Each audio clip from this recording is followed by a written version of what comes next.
Oh, that's nice. That's nice. Good evening, darlings, and the warmest of welcomes to Wednesday Night Live with me, Boaty. And if you didn't already know it, then I'm going to be coming directly into your eyes and your ears and quite possibly getting up your nose for the next 59 minutes. And I can't wait. I'm really looking forward to it. How has your day been, darlings? But tonight,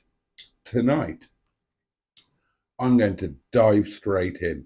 I'm going to get straight in amongst you. I'm going to loop myself up and I'm going to shove myself right into your midst. Tonight is going to be all about us and a bit of to and fro. Oh, yeah. Who have we got? Oh, Barry, that guy from SETI Alpha 5. And oh, how very kind, Barry. Barry is giving me a manly cutch. And a manly cutch is a fine thing to give and to receive. And for those of you who aren't Welsh or who aren't familiar with the concept of a cutch is kind of a Welsh cuddle stroke hug. It's a wonderful thing, is a cutch. It doesn't necessarily have romantic overtones. Two male chums could give each other a cutch, but you could also cut your wife or your sister, it's an all-encompassing thing that applies to all of humanity. And I return your manly cutch, Barry, and thank you very much for that. Hope you're doing okay, mate. Hope you've had a decent day, except it's morning for you, isn't it? So I hope you've got a decent day ahead, and I hope you had a decent night's sleep. Lord Stiff Upper Lip is with us and says hello, Boaty, and a very good evening and welcome to you, your lordship. The lovely Jimmy Quinn. My goodness me, it's genuinely a lovely feeling to sit here at night in my lonely lit. Well, it's not a lit. It could be a lonely little cottage, but since I started doing this, it's never felt like a lonely little cottage. It's where you and I hang out, and it gives me genuine warm pleasure. Jimmy Tuppence says mustard will understand, and you will too after you watch the video that I made today. And yeah, it gives me a lovely warm feeling to sit here and see these names that have now been part of my life for some time, and I hope will always continue to be so. Smelly Hole. The lovely Smelly. Not long till I get to see Boaty again. I've missed him and I've missed you. I've missed you. Pingu Concord is here and says, ahoy there, Floaty. Are you shipshape today? I am, Pingu. I've had a surprisingly good day, which I wasn't expecting to have because it started not so well. But it's been a rather splendid day. I'll tell you all about it. Chris McGuire is here. Evening, Boaty. Good evening, Chris.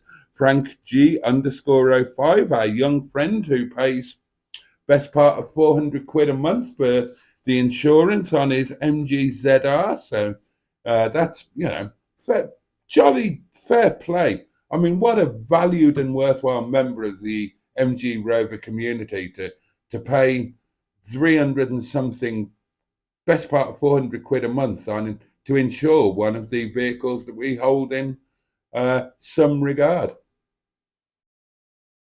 Especially as that must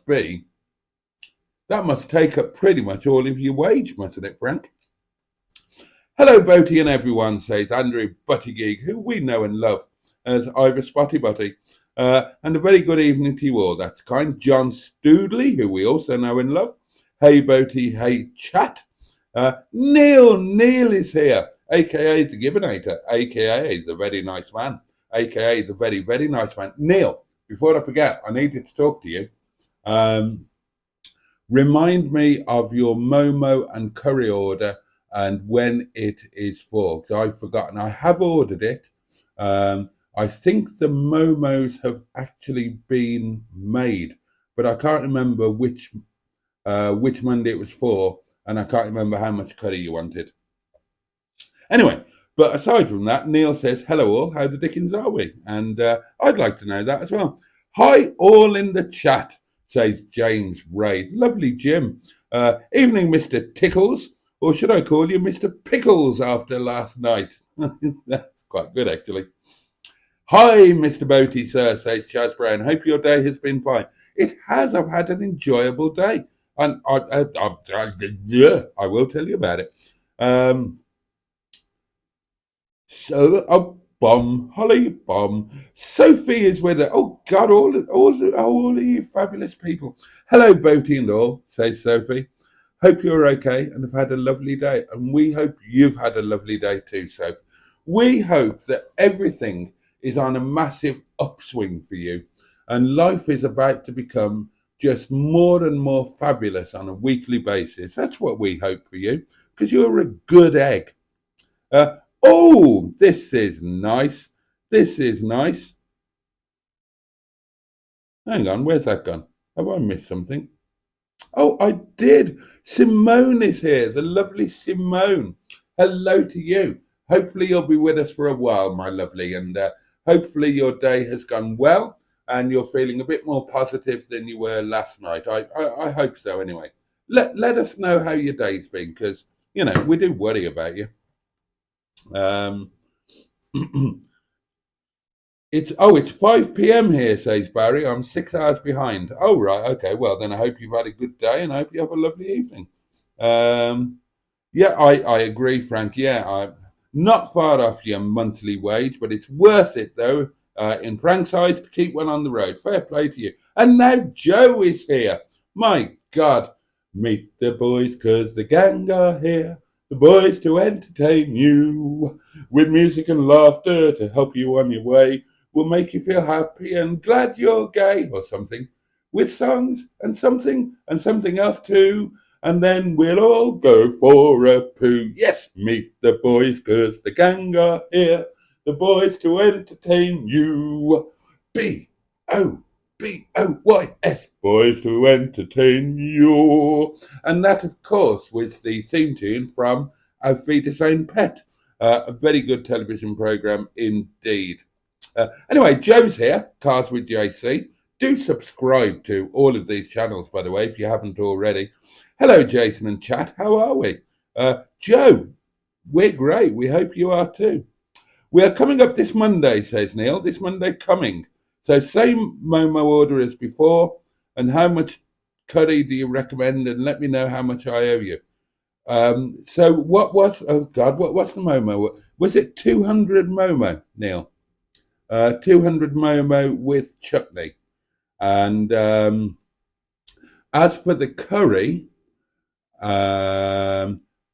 going to be quite expensive, mate, unfortunately, because it contains some expensive ingredients and not the ingredients that you would think of.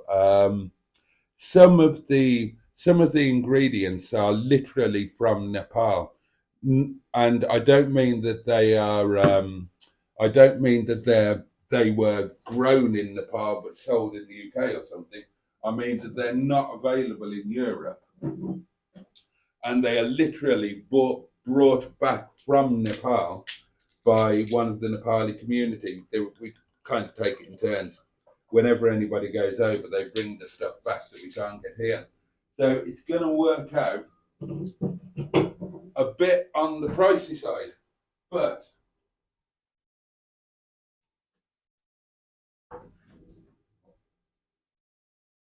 Ram is very happy to make it for you, and he's going to make it unlike our staff curry. It's going to be our staff curry, exactly the same thing. One difference though, he's going to make it with boneless chicken, not with butchered chicken, because we assume that's what you're used to, and we don't want to feel guilty if you're not used to eating completely butchered chicken on the bone and you choke on a bone. So that is a large dubber, 650 mil, I think. So now, for me, that would be 2 meals. I don't know how it would be for you because obviously we would have it with rice and roti. So I don't know. What about five of those, which would be like 10 meals in total, unless you've got a massive appetite. Um, I mean, in fairness, I suppose if you were going to eat it without rice and just eat it with roti, which we often do, um, then I suppose you could eat a whole one of those. I'd go for five, just in case for any reason you don't like it. It it is going to be very different than any curry that you've tasted before. It's going to be totally different than any curry that you've seen in the restaurant or that you ate in the restaurant. Totally different thing. It's what's called in Nepal a jal. It's a completely different consistency. It's the nearest translation is soup. So it's more of a soup consistency than the curry that you're familiar with. It's got a completely different taste. It's a completely different cooking method. And as I say, it's expensive and time consuming to make. But I think it's the best thing that you will ever eat. And Mustard certainly said it's the best curry that he's ever had. Mustard's had staff curry a few times. Um, so yeah, five of those, but I warn you, not cheap. And I think 200 Momo. Yeah, let me know. I think you'll love the staff curry. I mean, I know you can take your spice, although it's a different kind of spice heat than you will be used to. It's just a completely different taste than you'll be used to. But it is, I mean, it is amazing. Trust me, it is. Well, I think it's pretty bloody amazing anyway. So I don't know. Maybe try five of those. See what you think. Oh dear, gosh.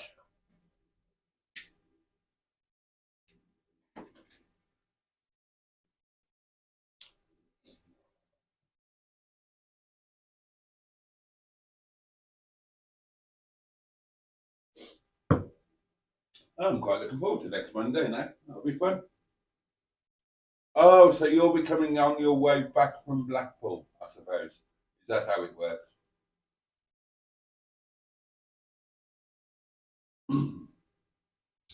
Good job I got the freezer box thing back from you, isn't it? Although from the sound of it, you'll be getting it back on Monday. No, then where did I get to? Now then. Right. Yeah. That's right. I'll say hello again to everyone who has joined the chat, says Andrew. And do tickle the like doings. Well, why not if you feel so inclined? Oh, Barry. Oh dear, how sad. Never mind, lovely boy. That was lovely singing, says Sophie. Oh, bless you. Today, says Simone, was about as exciting as a bucket of wallpaper paste. Well, oh dear. What have you been up to, Simone? Talk us through your day, my lovely. Share it with us. What time did you get up? What have you done all day? Have you been to work today? What have you eaten?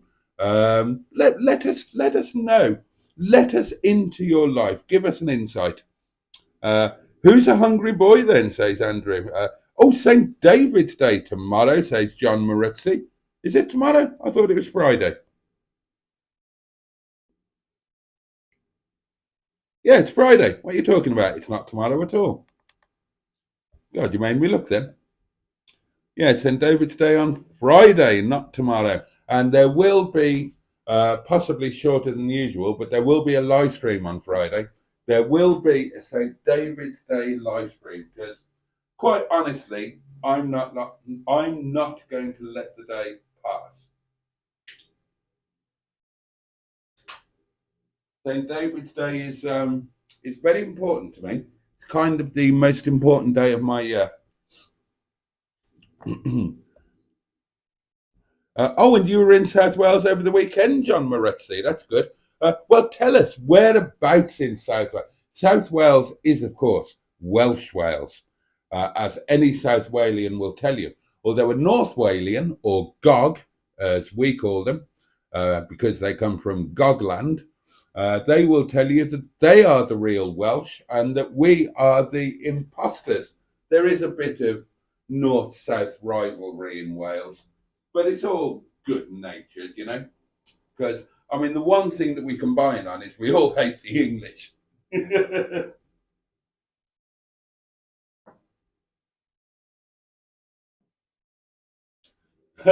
Max Boyce actually started a petition thing that went viral before going viral was a thing. It was long before the internet, and it was keep Wales tidy, throw your litter in Britain, in England. And I think the idea was that everybody kind of transferred their litter a little bit, you know, like a massive relay across Wales until it reached the English border, and then the last person would just tip it over the border. Oh dear.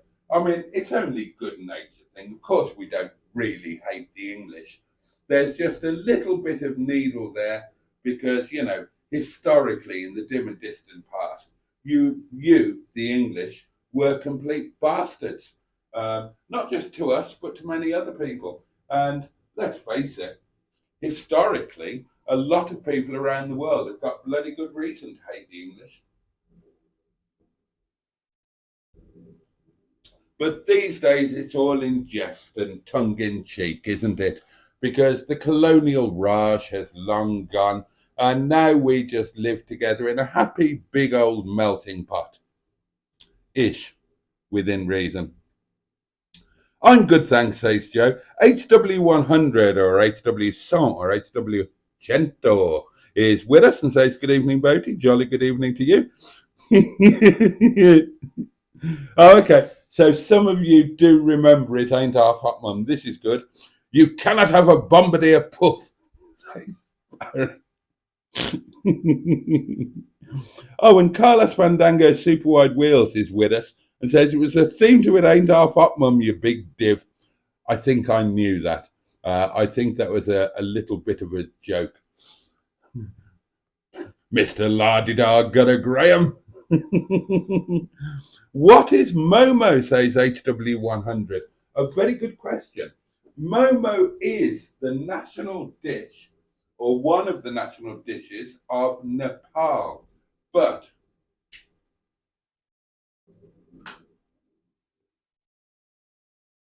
it also features, or they also feature very heavily in Tibetan cuisine. And you will find other versions, lesser versions, I would say, throughout Asia, like in China and Japan. So, what is a momo? Okay, well, a momo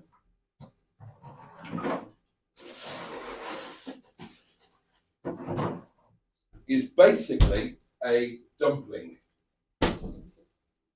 And I'm going to show you some right now, here from my personal and private stock.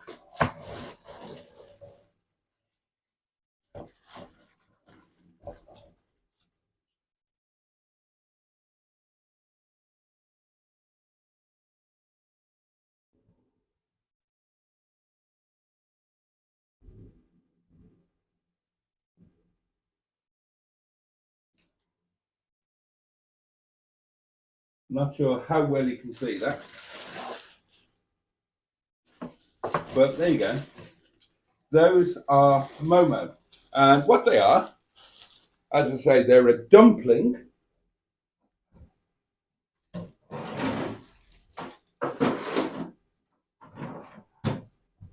They are a dumpling that are traditionally and usually steamed.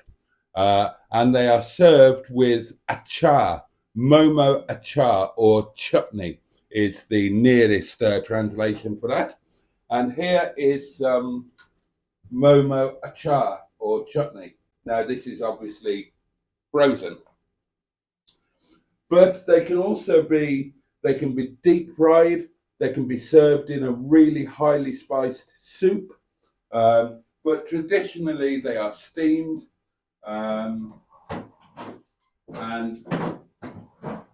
simply served with achar. So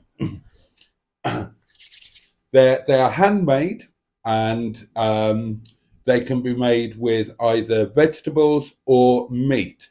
Now, in Nepal, the most common filling for a momo is actually buffalo, because in Nepal, certainly in rural areas, not in Kathmandu or any of the urban city type places, but outside of the cities, then most families will have at least one buffalo, and many things come from the buffalo. That's where the majority of the milk comes from in Nepal, and a lot of the meat. So, yeah, buff momo would be the norm in Nepal. But they can also be chicken, lamb, or as is the case with the momo that we make, a combination of chicken and lamb keema. And what they are there, so basically they are um, keema, be it vegetable or meat, which is, and keema is just the Nepali word for minced meat or mince really. It could be meat or veg. And then that keema is combined with, well, it's called, the general name for it is momo masala. It's an incredibly complex and intricate blend of herbs and spices. Again, some of which are simply not available in Europe. Even the pepper that they're made with, you can't get that in Europe. So the keema and the momo masala are combined. Oh, this is all made by hand, by the way.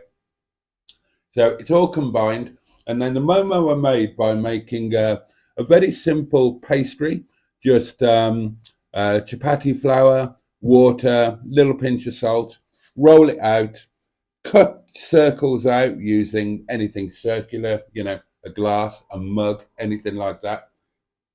So you have the circle of pastry in your hand.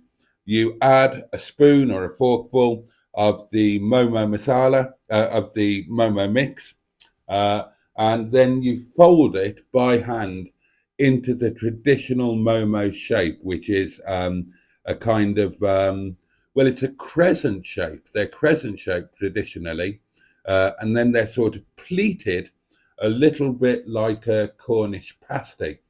And as I say, then they would be steamed normally, and served with momo achar. And the momo achar is a tomato and sesame based chutney with oodles and oodles of fresh green chilies and many, many other things to make an incredibly tasty, really spicy sauce, chutney, dip, whatever you want to call it.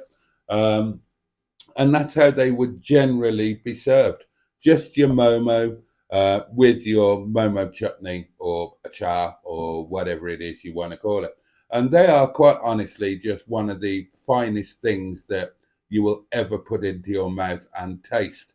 And those of my viewers and community members who have tasted them will probably agree with that. They are absolutely fabulous. And they're also, healthy. They can form part of a daily healthy diet or even weight loss program. There's nothing particularly bad in them, especially if you go for the chicken only versions. Same thing with the chutney. There's nothing artificial in there. They're fabulous. A bit like the staff curry that I was talking about earlier. Staff curry, I think I'd mentioned it before. I ran it through Weight Watchers, or one of those, and they ran it through their program for me to see if and it had 0 sins. In other words, you could eat it 3 times a day, every day, as much as you like, and it would form part of your calorie controlled weight loss program or whatever. We eat it just because it's bloody fabulous. And a lot of Nepali food, certainly the everyday Nepali food, it is very healthy because, like many rural communities, historically, the food has to be healthy because not because they were told by a magazine or by a doctor that their diet needed to be healthy, just because historically we all used to eat healthily or fairly healthily because we needed to live, we needed to survive, we needed to hunt. We couldn't afford to get fat or to get unhealthy or to develop diabetes or anything. So there you go. I mean, I think they call it the caveman diet or something like that. You eat foods that people used to eat long ago when obesity kind of wasn't an issue. And a lot of the Nepali food falls into that category. So there you go. That's what momos are. Do not confuse them with gyoza or the Japanese or Chinese dumplings. They are nothing in comparison. I tried those obviously when Chinese Madam came along and made them. And when we went to Swansea and stayed in Swansea visiting her close friends, they were made then, and they are just tasteless rubbish by comparison. And I don't mean that to be rude or disrespectful.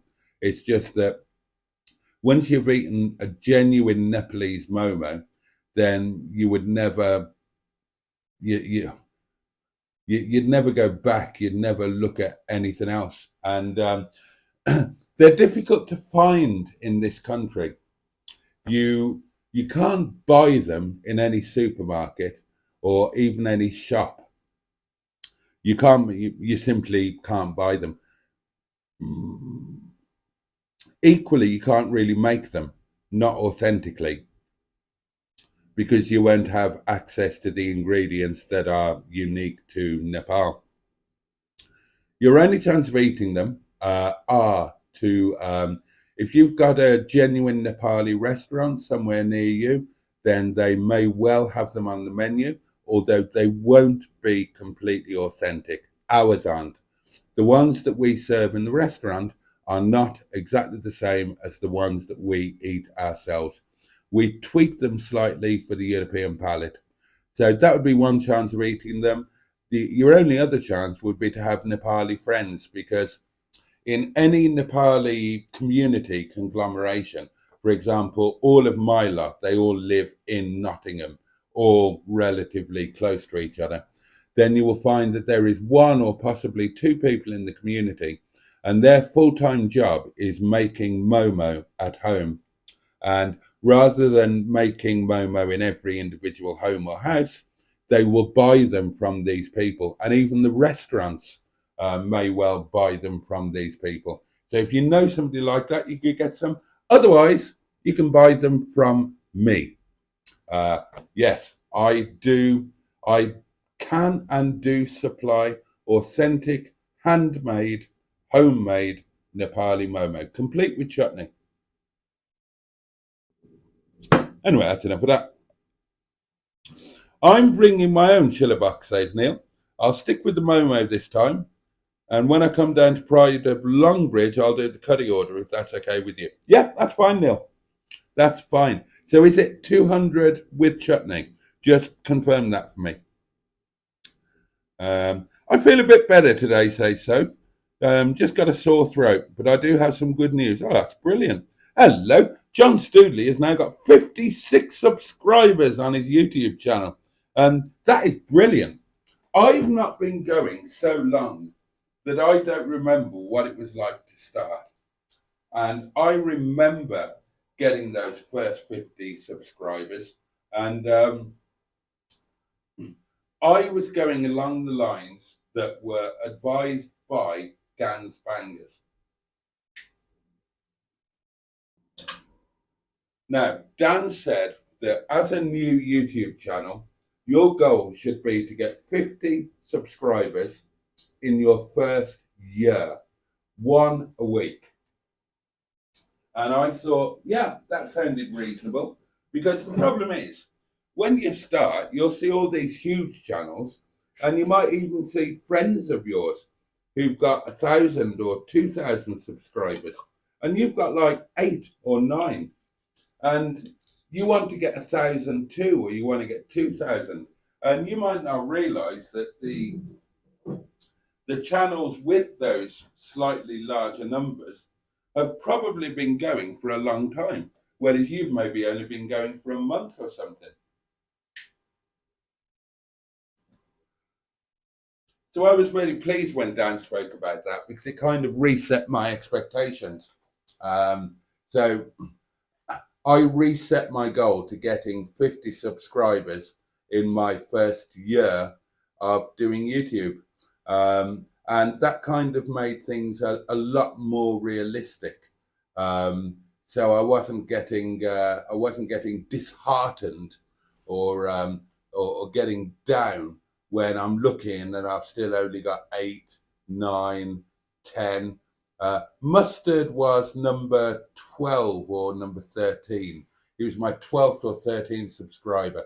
The first time that I met Mustard, and I had started my YouTube channel then, I had 11. I had 11 subs when I met Mustard, and he became my number 12. He's probably unsubscribed since, but he was my number 12.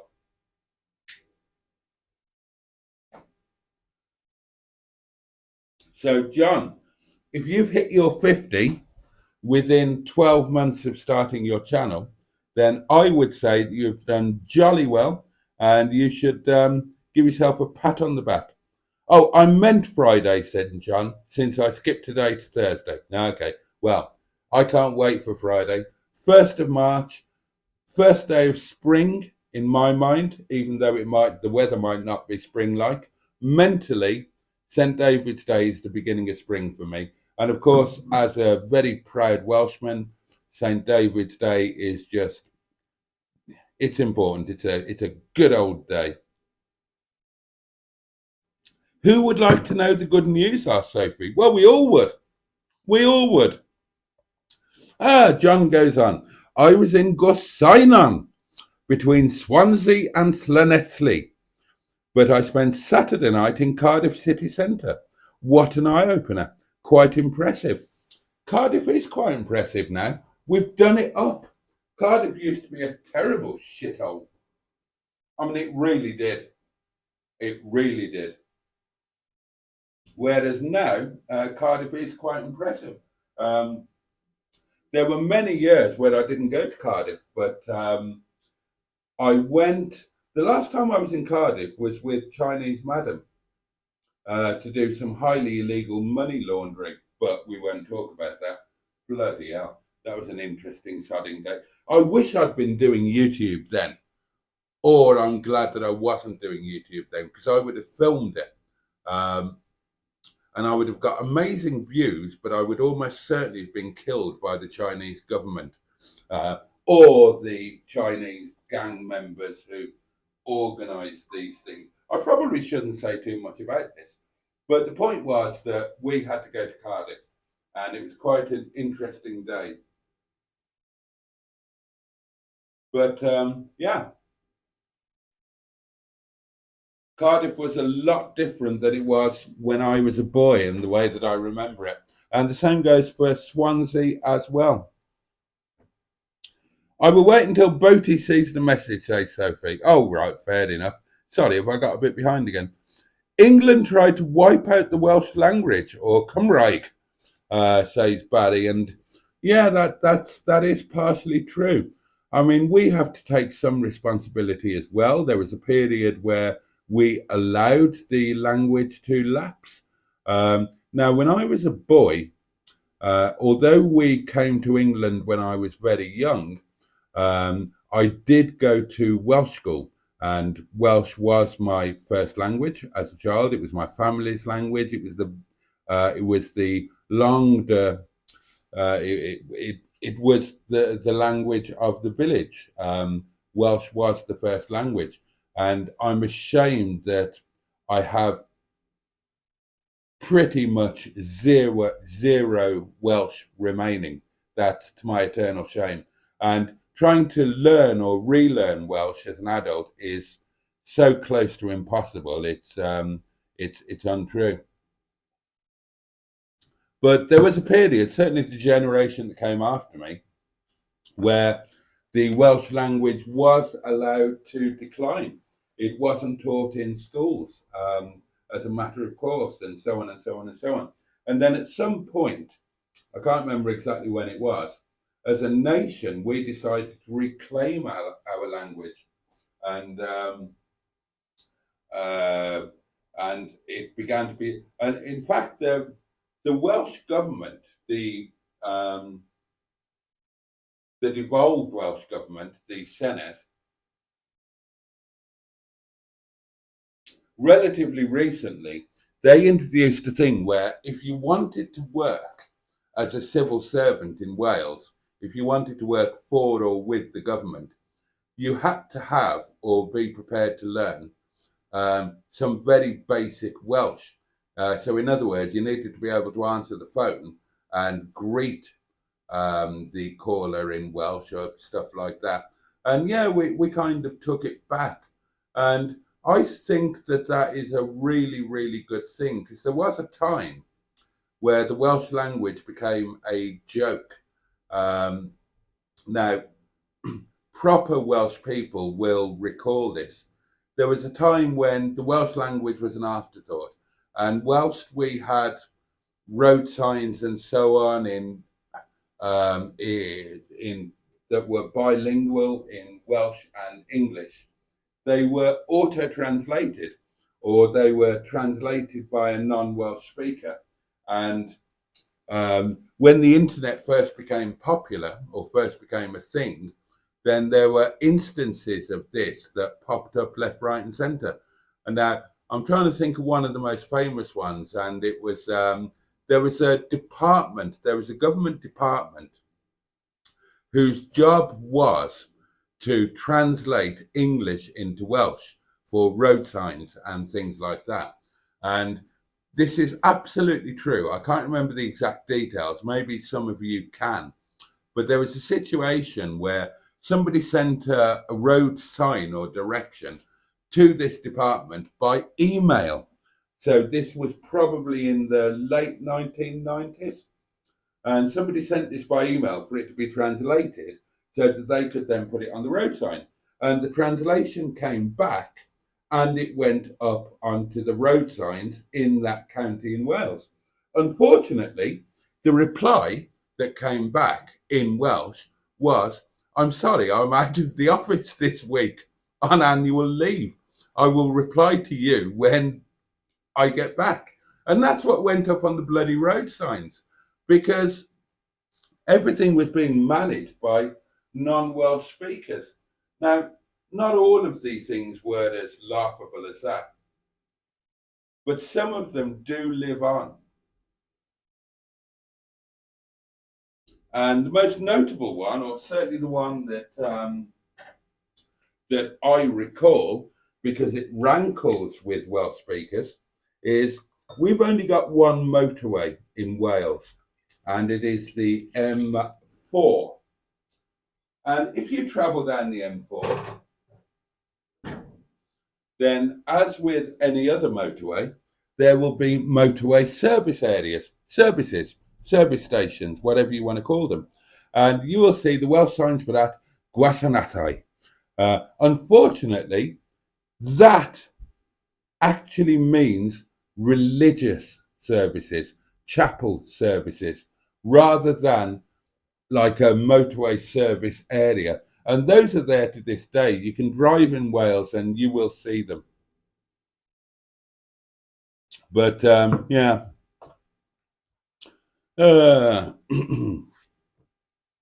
Momo is a brand of steering wheel, says Simone. Well, yes, that is true. Momo are amazing, says Joe. I know you love them. At my work, says Andrew, we use a brand called Momo for door and cupboard handles. I'm having tikka masala tonight, says Barry, and you have my absolute sympathy. I can't imagine anything worse. Momo are basically Asian ravioli. In a sense, yeah, I guess they are, John. I love tikka masala, says Jimmy Quinn. Again, you have my sympathy.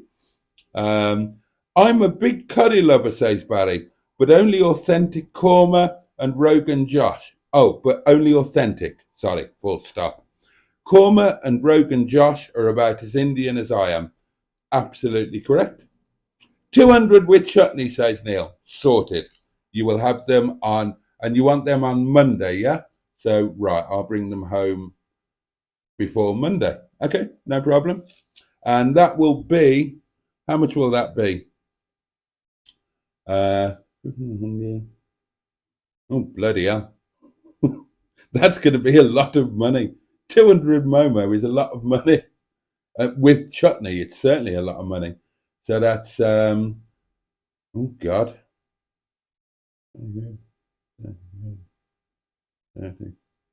Oh, dear. Well, I won't say it, Neil, but it's, well, it's worth it anyway. I found it. Oh, I do like buttered chicken, Barry, says Jimmy Quinn. Oh, there we are. I found a channel the other day, says Simone, that had one video and 110,000 subscriptions within 4 days. Bastards. Yeah, I feel the same way. Oh, Sophie says the council picked a place for me, and I had look at the place, and I've gone ahead, and it might be this week or next week to look inside the property and get the keys. Oh, brilliant! Oh, that's fantastic. Well, let's rally round as a community. If Soph's getting her own first place, then I'm sure that you all remember what that was like. Then let's make it a community mission to get her all of the basics that she needs. When she gets it, when she moves in, let's all work together and, we'll have bits that we could send, or we can chuck a few bob into a kitty and find some bits and pieces. Good for you, Soph. I'm really pleased about that. John says, I would just like to say it was a pleasure to meet you and Mustard and Neil and Sophie and Joe. It has made my year so far, and I'm looking forward to better news as the months go on, Boaty. That's the spirit. That is indeed the spirit. And why are people saying hello, Captain? Oh, it's because Mustard, he sneaked in on his other channel that he's trying to get subscribers for. And why not? It is a community channel. Mustard in the Kitchen. It's our own Captain Mustard. It's Project Nigel. If you have not subscribed to Mustard in the Kitchen, then click on his name where he says, hello, everyone. A little thing will pop up. Click on go to channel and then click on subscribe, and he will be very grateful. Neil says, it was a pleasure meeting you as well, John. Don't say that about Boaty. His head will increase in size. Love you, Boaty. I love you too, Neil. Can't wait to see you on Monday. That's going to be a fun day. I wish I could come to Blackpool with you over the weekend, but unfortunately I can't. I have to go to work, and you don't need an old fart hanging about with you. But, right, some point this year we will go to Blackpool, because at some point this year I want to go to Blackpool. And that means that I will. Hi, Paul. Great live tonight, says Jimmy Quinn. Of course, Mustard did another live, didn't he? There's no stopping him now. He's doing more live streams than I am. And who can blame him with the numbers that he's getting? He's doing incredibly well. Now then, I should talk about today, I suppose, as we're talking about Captain Mustard, because I spent most of the day with him. And it's been a really great day. I woke up way too early and in a lot of pain. Normal thing, teeth. I mean, I've had a couple of weeks that have been relatively pain-free. For whatever reason, today I woke up with absolutely raging toothache. Not a great start to the day.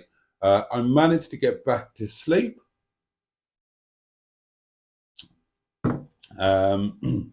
And I got up at about 9 o'clock, little bit discombobulated and so on. Not the best start to the day. However, the day just got better and better. I had a lovely drive to the yard today. The weather was not great, so the scenery wasn't as majestic as it could be. But I drove to the yard today in the car that I came home in after Monday's road trip, picking up well, it's no secret now. We picked up JM on cars, James's MG ZS180, which is now Mustard's ZS180.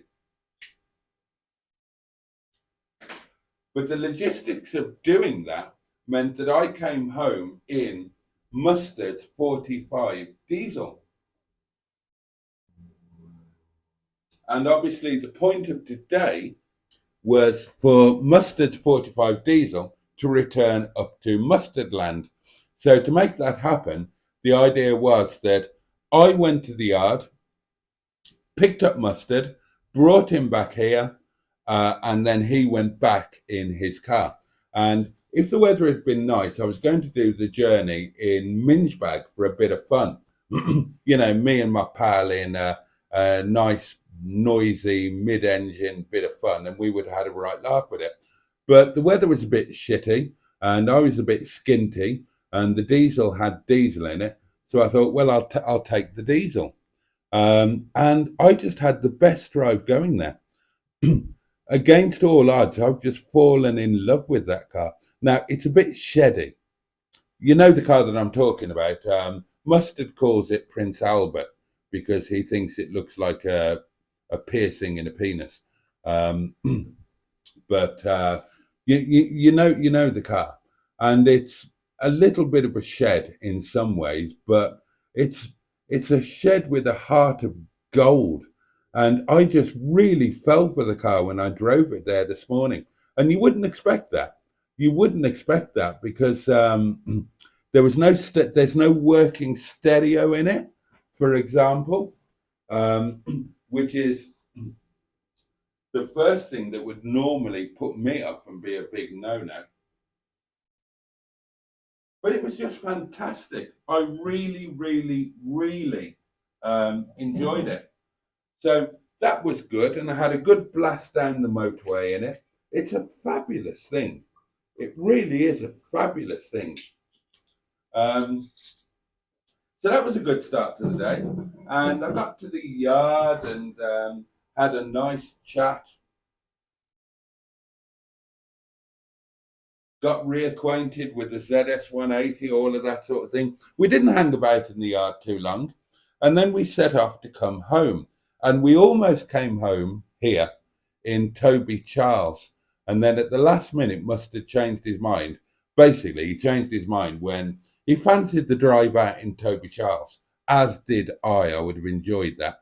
That's the 420 GSI Tourer, by the way. But when he saw just how much diesel was left in the 45 diesel, at the very last minute, when I'd put all of my stuff in Toby Charles and everything, he said, no, we'll go in the diesel. We'll go in the diesel. It makes sense. It's going to be so much cheaper.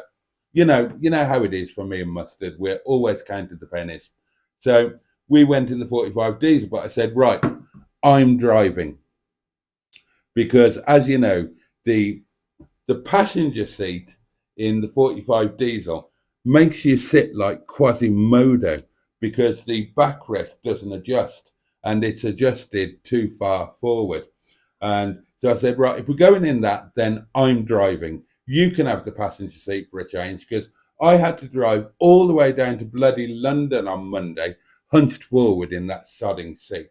And I've done it on several lunch journeys. So I said, balls, I'm driving, you sit in there.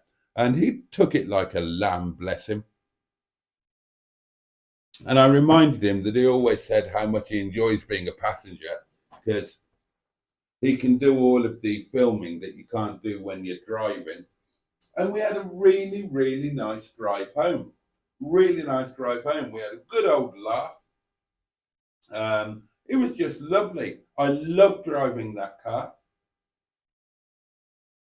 It was really nice. And then for lunch, I finally ticked a box that I've been wanting to tick for a long, long, long time.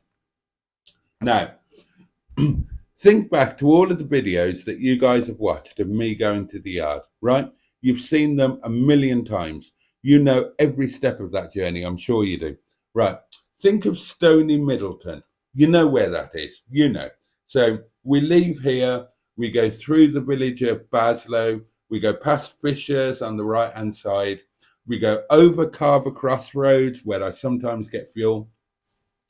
And then we come into Stony Middleton. Remember where Mission Impossible was filmed, the train going into the quarry? You've seen it. It gets all narrow. There's the cliffs on the right-hand side, which are called the, oh, Christ, I've forgotten what they're called. You know what I mean. Oh, God, the wine is kicking in. Where the lady threw herself off because she was spurned in love. Lover's Leap, that's what they're called. Lover's Leap. So you know what I'm on about. And halfway through Stony, on the right-hand side, if we're going to the yard, there is the Toll Bar Fish and Chip Shop. That's been there for like 120 years, and it's really quite famous. Many celebrities have been there. I mean, just recently, relatively recently, Liam Gallagher was very famously there. Quite a well-known YouTuber, the Mac Master, he was there. It's like a really well-known place, and it's a really highly regarded chippy. They're one of these chippies that don't have to open every day. None of that nonsense. They don't open on Mondays, Tuesdays. So whenever we go past it on a Monday, daytime or evening, it's never open because they only open 4 to 5 days a week.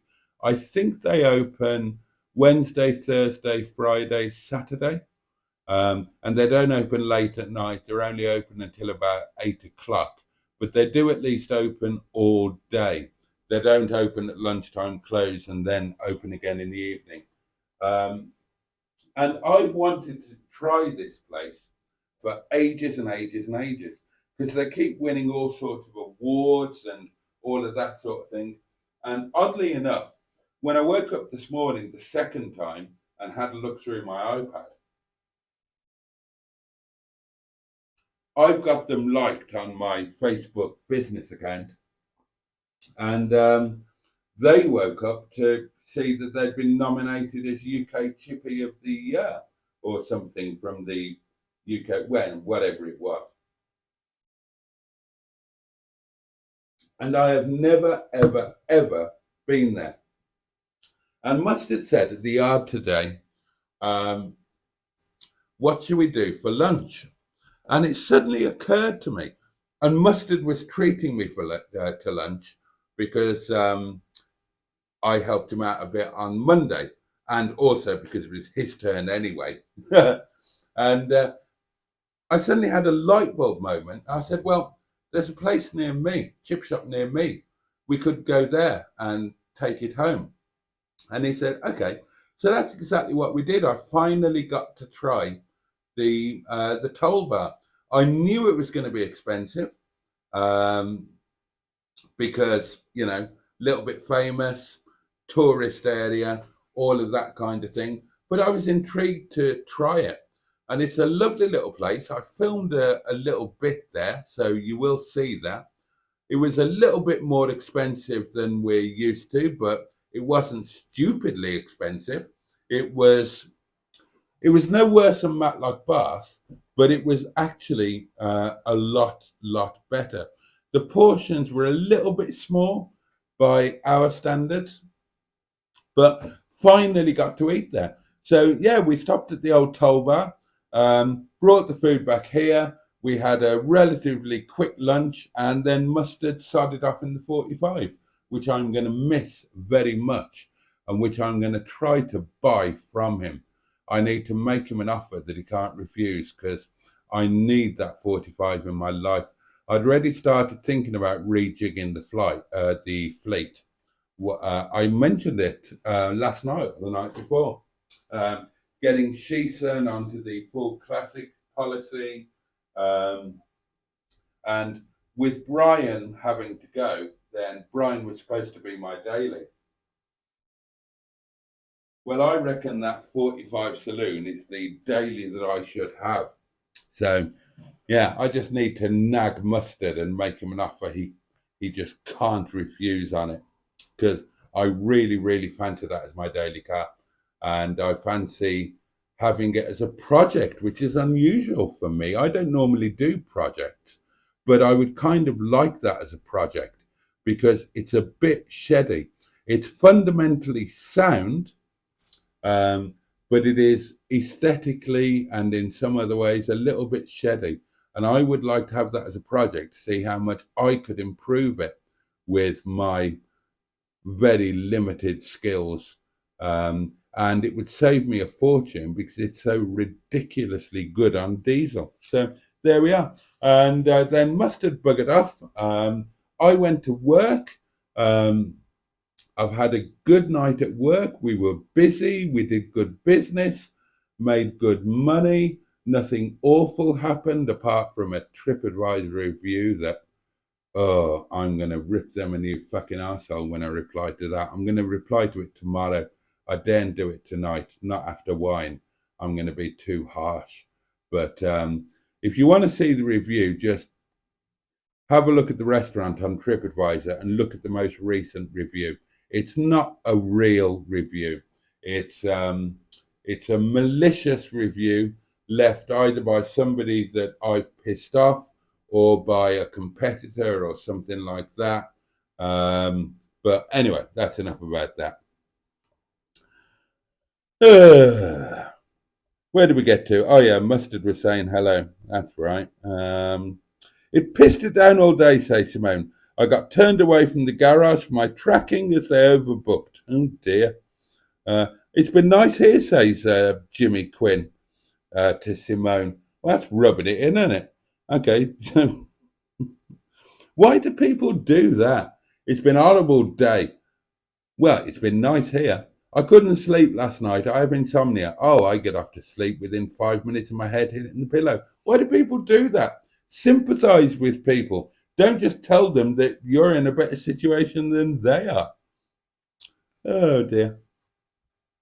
I'm sick of the fecking rain, says Simone. I know how you feel, my love. I do know how you feel.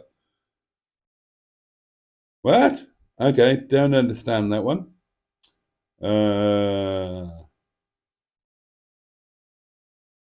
Oh, yes, Lover's Leap. Thank you very much indeed. Looking forward to seeing you both, says Sophie. I'm looking forward to it too. So there we are. Yeah, it's been a good old day, and amazingly, we're coming towards the end of the hour. God, that's just flown by, hasn't it? That has just flown by. So, well, I mean, gosh, congratulations to Sophie on her good news. John, I hope you're managing to maintain the positive feelings. And that's going to be pretty much it for tonight, isn't it? Just read that review, says Neil. Load of balls. It is, isn't it? It is. I mean, there's so much about that. I mean, for starters, if somebody really had that bad an experience, they would complain. They'd try and get a refund, and absolutely nothing. Nothing at all. No complaint, no nothing. Secondly, we're a good restaurant, and they managed to knock absolutely everything. There's no way. We're not perfect. Nobody's perfect. We certainly aren't. But there's no way that you could order a complete meal from us and everything would be rubbish. The curry rubbish, the starter rubbish, the naan rubbish. The whole thing was cold. It's all just obvious bollocks. But then they threw in, this is why I think it's a competitor. They threw in a mention of a single base sauce. Now that's a Bengali thing. And a normal customer, wouldn't really fully understand the concept of a base sauce. Now, if you eat from a Bengali takeaway or restaurant, they probably use, even they don't use a single base sauce. It's impossible to use a single base sauce in any kind of an Indian restaurant. Just not possible, because you can't make a korma and a Boaty from the same base sauce. Not possible. But it is true that Bengali restaurants only use 3 base sauces, typically. I'm sure the super duper fine dining ones might be different, but typically they work their whole curries around 3 base sauces. We are not a Bengali restaurant, we are a Nepali restaurant. I can tell you for a fact that we use 7 base sauces. But the idea of a single base sauce, that could only really come from a competitor. It's just such a ridiculous thing to say that, oh dear, oh dear, oh dear. So, yeah, so I need to work out how to reply to that. And as I say, I daren't do it when I'm under the influence of wine. Whoops. Oh, take the wine out of the freezer. Good idea. Oh, Jim, I'm sorry you're feeling poorly. And I hope you're feeling better, Soph. I will take the wine out of the freezer. Oh, the wine is fine. The wine is fine. And we're going to call it a night at that, my lovelies. We're going to call it a night at that. I will see you tomorrow night, 11 o'clock, for Thursday Night Live. And I am also going to see you on Friday. It's probably going to be 11:30. As close. I'll set it up for 11:30 and get as close to that as I can. Friday night is unpredictable. So apologies in advance if I'm late, but I'll try and get away. And hopefully we can have a St. David's Day hour, 11:30 till 12:30. If you don't mind staying up just a little bit later to... Oh, good news and bad reviews. It's a title nomination. That's not a bad one, actually. We'll screenshot that. So, genuinely delighted for you, and do keep us updated. Let us know exactly what's going on with that. You too, Neil. And well, that's it. I don't need to say any massive goodbyes because I'll see you all tomorrow night. So, yeah, there we are. Thank you all for being here. Thank you for sharing Sophie's good news. Thank you for sharing Simone's disappointment in a bit of a pants day. And thank you for listening to me bang on about the Toll Bar chip shop and my newly discovered love for a slightly sheddy Rover 45 diesel. Have a safe and peaceful night. Take great care of yourselves. Have the best day that you can tomorrow. Much, much love from me. And see you tomorrow night, 11 o'clock. Pachoo. And indeed, bosh. Oh, yeah.